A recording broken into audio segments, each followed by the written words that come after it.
বাঘও আছে আবার সাপও আছে, মাঝে মধ্যে দেখা যায় চিতাবাঘ এই গাছের উপরে ঝুলিয়ে রয়েছে না? দেখছো কোন সময় দেখছো? সুন্দরবনের গহীন জঙ্গলের সরুখাল। এখন আমরা জাকি জাল টানতেছি, জাকি জাল টেনে তারপরে দেখবো যে এই সরুখালের ভিতরে কি মাছ আছে।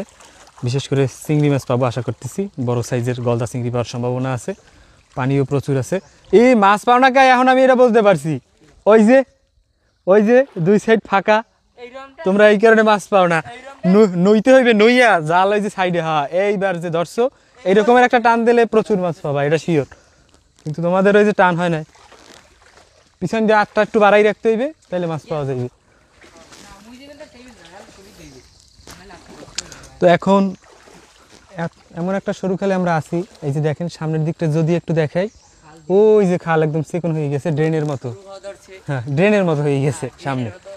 তো এখন বাঘের ভয় আছে, মামার ভয় না, গুইলের ভয় আছে, বড় বড় গুইল, গুইলের সাপ আছে, গুই সাপ আছে, তারপরে হচ্ছে বাঘও আছে, আবার সাপও আছে। আর বাঘ এদিকে কম, এদিকে বাঘ নেই বললেই চলে। কারণ হচ্ছে কি, এদিকে বাঘ না থাকার একটাই কারণ,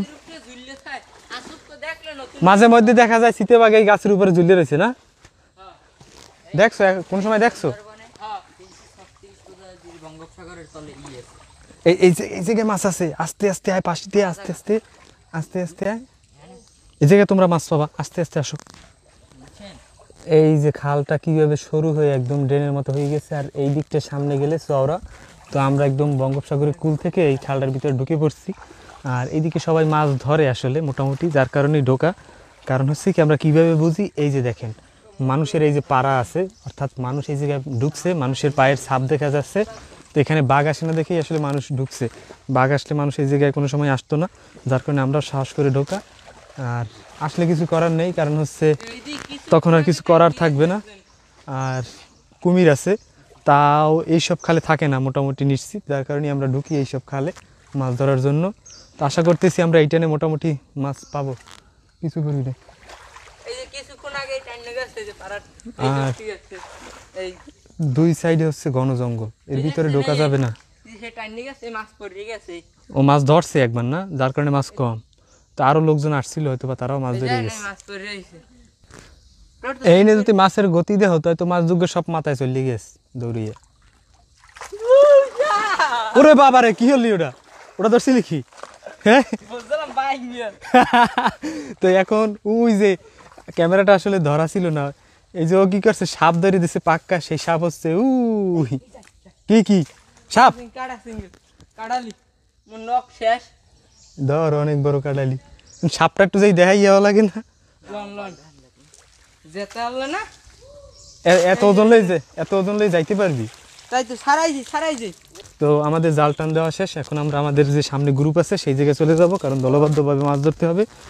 সুন্দরবনে সেটাই সিস্টেম, আপনি দলবদ্ধভাবে সবসময় থাকবেন। যখনই আসবেন একটু পথ হারা হলেই আপনার অবস্থা একদম খারাপ হয়ে যাবে, যে কোনো বিপদের সম্মুখীন হতে পারেন। আর এই যে সাপ ধরলো একটা, যদিও ক্যামেরাটা ওইদিক ধরা ছিল না, তাহলে আপনাদের দেখাতে পারতাম ভালোভাবে। বাইং বুঝছে ধরছে এক হাফ ধরে মারছে পাখা।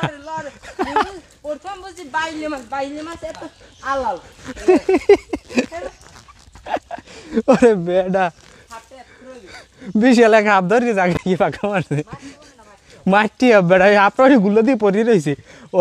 ও আর উঠতে যাইতেন না, লড়তে পারে না।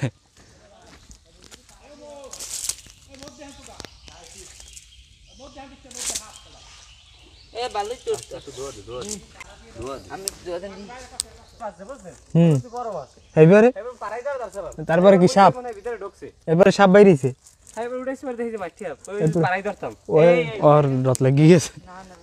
এই যে বাইলে মাছ আর হচ্ছে বড় বড় গলদা চিংড়ি না, এগুলো কি, এগুলো হচ্ছে কাটালি চিংড়ি না? ছেড়ে দে এগুলো, ছোট মাছ ছেড়ে দিতে, ছেড়ে দে। এই তো ছোট মাছগুলো সব ফেলে দিয়েছে, এগুলো বড় হয়ে যায়, এরপরে আমরা ধরবো। এই যে তোর কাজে হয়েছে ছোট মাছগুলো যা আছে এইগুলো হয়েছে পানিতে হালাই দেওয়া, ঠিক আছে? তো দেখেন আমরা কিন্তু ছোট মাছ যথাসম্ভব চেষ্টা করতেছি। এই কটা কি আবার পাওয়া গেছে? দেখছো ওই মাথায় যে ধুয়েছে না লেত্রিডু, ওইডুতে মাছ চাই আটকে গেলে, এগুলো আমরা ছেড়ে দেবো এই যে, আর যেগুলো ধরার সেগুলো আমরা ধরলাম।